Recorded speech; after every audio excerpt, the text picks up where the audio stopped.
Conversations with Debbie. On today's episode, we're going to be discussing about boundaries.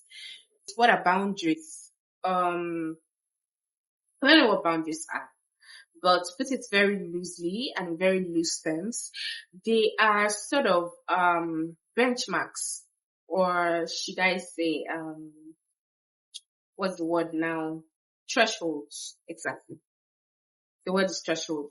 There are thresholds that people should not, in very loose sense, exceed when it comes to relating with us as persons. They are also thresholds which we as persons must not overstep when it comes to relating with other persons.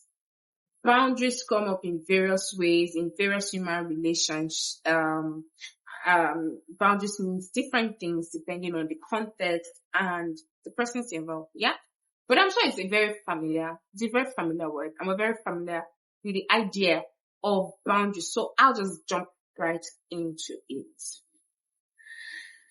Because we cannot control other persons and we are much accountable for ourselves. So on this channel, we would like to focus on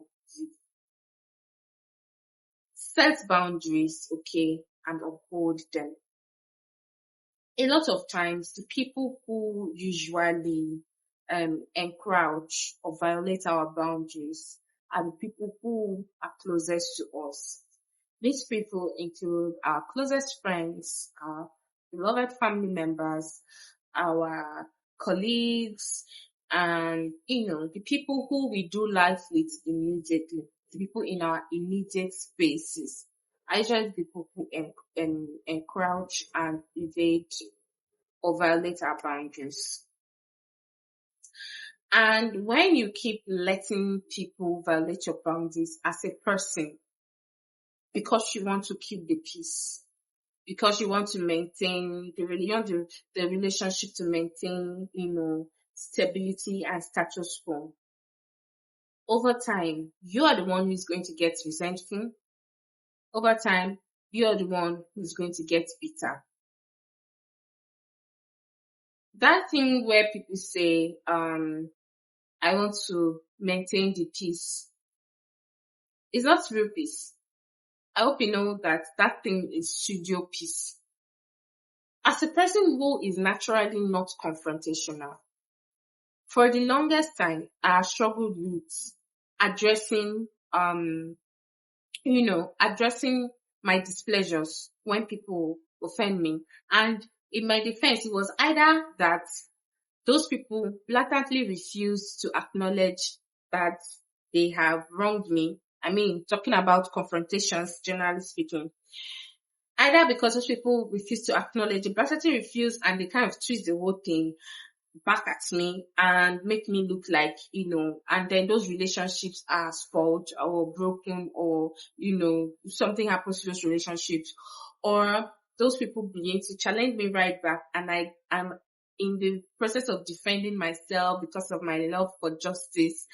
I step out of line and I get out of character. And I don't like to be in any of those situations. But I'm slowly beginning to learn, and we should learn that there's a middle place. There's a place to be firm. State your boundaries, whatever your boundaries are, without stepping out of character and without burdening yourself about how those people receive it. Because what you say is your responsibility. How you say it is your responsibility. Or how people perceive it is not your responsibility. It's not your responsibility, sort of thing. Let people know you for what you stand for. And personally, I'm okay with being the troublesome one, even though I know I am not a troublesome person. But I'm okay with being tagged as that if you will tag me as that because of what I stand for. At a time in your life, you need to have something that you stand for, and let that be your boundary, and let people know what you stand for. It's better that way, because the people who are not for you will fall out with you. And the ones who are for you will respect your boundaries and you'll be much more happier anyway.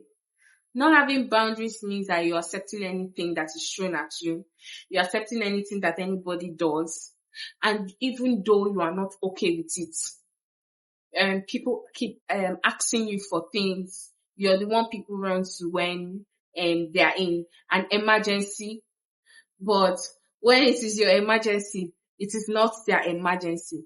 But when they have an emergency, you are not a dumping ground for those people who would never, ever, ever relate with you as long as they're in a good place in life.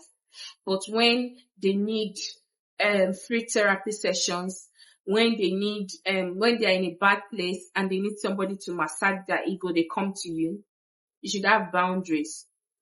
You are not people's quick fixes. You're not somebody to massage people's egos. You are not a tissue paper.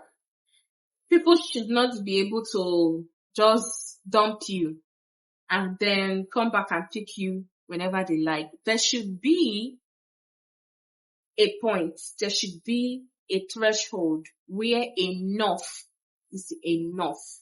And you should let everybody around you know that this is not acceptable. And like I tried to mention earlier, there is also a right way to enforce those boundaries without stepping out of character and going out of line and doing things that you would later regret, because the issue is most times we don't want to get to that point. Okay, and we now have those regrets and we now feel those shame because we have acted in a way that doesn't align with our values and the ultimate goals we're trying to achieve, which is protecting your peace. Right? But the easiest way out of it is not to keep quiet. You need to let people know, and you need to be ready to take actions to enforce your boundaries, to also let people know that you are serious about your boundaries and there is a level of treatment towards you that is not acceptable, will never be, for any reason in this world. If this video has been helpful, don't forget to like it, don't forget to share it, and subscribe if you're yet to. Until I come your way next time, bye.